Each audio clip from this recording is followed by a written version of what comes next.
Good morning students. आज हम आपको डिविजिबिलिटी रूल के बारे में बताएंगे कि आप कैसे जान सकते हो कि कोई नंबर किसी के साथ डिविजिबल है या नहीं है।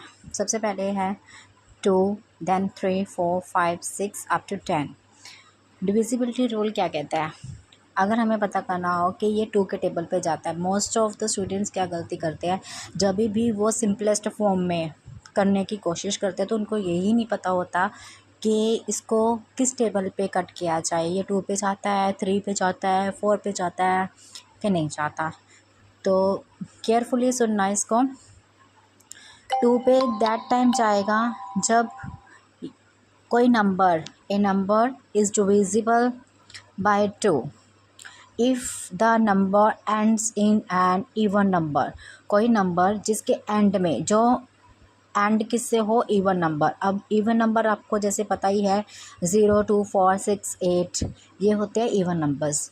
फॉर एग्जांपल हमारे पास नंबर है 2, 3, 8, तो ये एंड वाला नंबर कौन सा? 8 इज़ अ इवन नंबर, सो ये फुल नंबर जो है डिविजिबल बाय है 2 के साथ।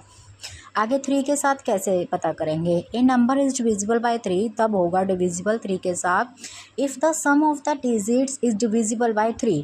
अगर जो हमारे पास नंबर है उनके जो डिजिट्स हैं उनका सम करके देखोगे, जैसे कि 3, 7, 5 एक नंबर है हमारे पास। अब इन तीनों डिजिट्स का प्लस करो, 3 + 7 + 5 दैट इज़ इक्वल टू 15। तो 15 जो है 3 के टेबल पे जाता है। प्लस करने के बाद जो हमें आउटपुट मिलता है, अगर वो नंबर 3 के टेबल पे जाता है तो ये पूरा नंबर डिविजिबल होता है 3 के साथ। ऐसे ही 4 का होता है, a number is divisible by 4 if the last 2 digits are divisible by 4। कोई भी नंबर है उसके जो लास्ट 2 डिजिट्स हैं, जैसे कि 4, 1, 2 हमारे पास एक नंबर है, तो इसके लास्ट 2 डिजिट्स कौन से हैं? 12। तो 12 क्या है? 4 के टेबल पे जाता है, सो ये पूरा नंबर डिविजिबल बाय 4। ऐसे ही 5 का, अब 5 का पीछे क्या होना चाहिए? कोई भी नंबर के पीछे 0 या 5 ये 2 डिजिट्स हों तो ये पूरा नंबर 5 के साथ डिविजिबल होता है। फॉर एग्जांपल 585, 5 है पीछे, सबसे पीछे क्या है? एंड वाले नंबर पे 5 है और एंड वाले डिजिट पे 0 है। अगर 5 और 0 हो तो ये पूरा नंबर 5 के ऊपर जाएगा। उसके बाद है 6 के साथ, a number is divisible by 6 if the number is divisible by 2 and 3। अब 6 के क्या फैक्टर होते हैं? कौन से फैक्टर होते हैं 6 के? 2 and 3। 2 × 3 is equal to 6।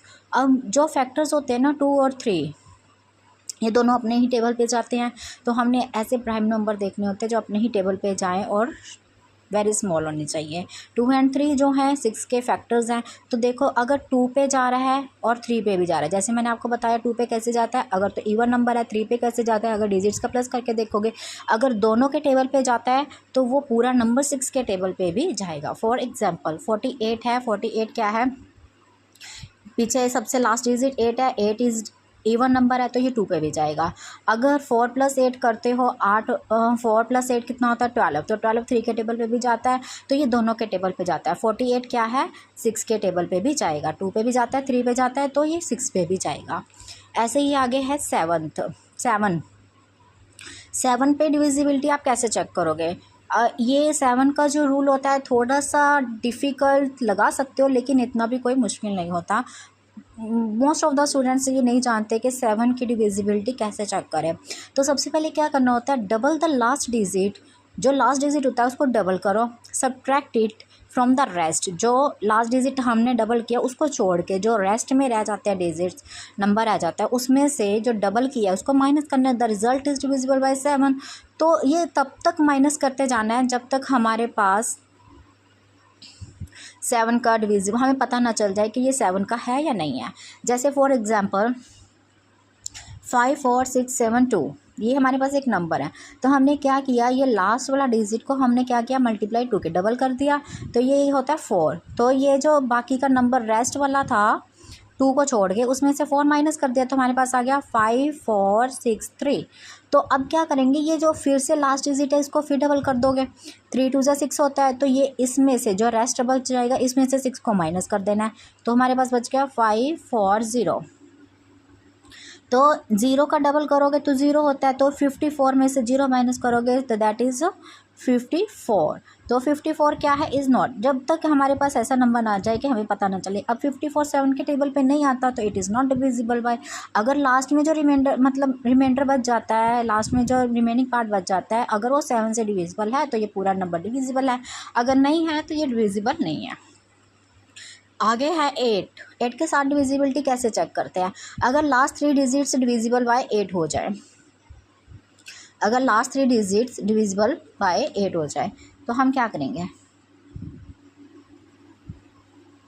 Last 3 digit कौन सा है, 648। 648 को आप डिवाइड करके देख सकते हो, 8 के साथ डिविजिबल है, हाँ है, तो ये हो जाएगा डिविजिबल। और इसका एक शॉर्ट फॉर्म और होता है, जैसे कि 8 के फैक्टर होते हैं 2 × 4, और 4 को भी 2 × 2 लिख सकते हो। तो अगर ये 2 के टेबल पे जाता है या 4 के टेबल, 4 कौन सा होता है, लास्ट 2 डिजिट्स देखने होते हैं, जैसे कि 48 है, 48 4 पे भी जाता है, 8 इवन नंबर है तो 2 पे भी जाता है, तो दोनों 2 और 4 पे जाते हैं, तो ये इसके साथ डिविजिबल हो जाएगा। अगर नहीं जाएगा तो डिविजिबल नहीं हो सकता। 9 का divisibility, A number is divisible, जैसे कि हमने 3 का किया था। अब 9 के कौन से फैक्टर होते हैं, 9 के फैक्टर कौन से होते हैं, 9 = 3 × 3, यही होता है ना। तो जब हम इसके फैक्टर देखते हैं 3 × 3, अगर ये 3 के टेबल पे जाता है तो ये 9 पे भी जाएगा। अब 3 पे डिविजिबिलिटी हमने कैसे चेक की थी कि सम ऑफ द डिजिट्स। अब हम क्या करेंगे, डिजिट्स का सम करेंगे। 6 7 5 हमारे पास एक नंबर है, उनके डिजिट्स का सम किया, दैट इज़ 18। तो 18 3 के टेबल पे जाता है तो ये पूरा नंबर 3 पे भी जाएगा, तो एज वेल एज 9 पे भी जाएगा। अगर 3 पे जाता है तो 9 पे भी जाता है। जो बड़े नंबर्स होते हैं उनके हम फैक्टर्स निकाल के देख सकते हैं। 2 3 4 में फैक्टर्स में कन्वर्ट करने के बाद फैक्टर पे देख सकते हैं कि वो जाते हैं या नहीं जाते हैं। आगे है 10। जैसे कि आपको पता है कि 10 के टेबल पे कौन सा नंबर जाता है, जिसके पीछे एंड डिजिट क्या हो, 0 हो, 0 के साथ एंड होना चाहिए कोई भी नंबर, ठीक है। जैसे कि ये दिया हुआ है 500 या 870, जिसके पीछे 0 आता है वो होता है 10 का डिविजिबल। उसके बाद है 11 में होता है कि जो अल्टरनेट होते हैं उनका alternate, if the difference of the sum of the alternating digit is either 0, मतलब 0 हो या डिविजिबल बाय 11 हो।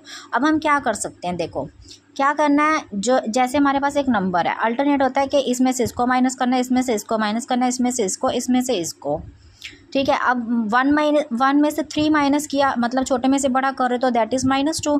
7 में से 1 कर रहे हो माइनस तो +6, तो 6 में से 8 कर रहे हो तो 6 छोटा होता है तो दैट्स वाई -2 आ जाएगा। 6 में से 8 करोगे तो फिर -2 आ जाएगा। अब क्या है, -2 -2 -2 -6 और +6, 0 हो गया। तो 0 क्या है, डिविजिबल है 11 का, तो ये पूरा नंबर क्या 11 के साथ डिविजिबल है। ऐसे ही एक और एग्जांपल देखो, 7 9 8 5 3 1 4 6 2। अब अल्टरनेट के जो सम ऑफ द डिफरेंस था हमने वो निकालना है। 2 में से 6 माइनस किया -4, 4 में से 1 माइनस किया +3, 3 में से 5 माइनस किया -2, 8 में से 9 किया -1, 7 का 7। अब देखो -4 और -6, 4 और 2 -6 -7, -7 + 7 ये कैंसिल हो जाएगा, -7 + 7 कैंसिल हो गया। अब क्या बच गया, +3। तो 3 क्या है, ये 11 का डिविजिबल नहीं है, 11 के टेबल पे नहीं जाता, तो दैट्स वाई ये नंबर डिविजिबल नहीं है 11 का। अगर आपको वीडियोज़ अच्छी लगती है तो please like and subscribe. Thank you so much.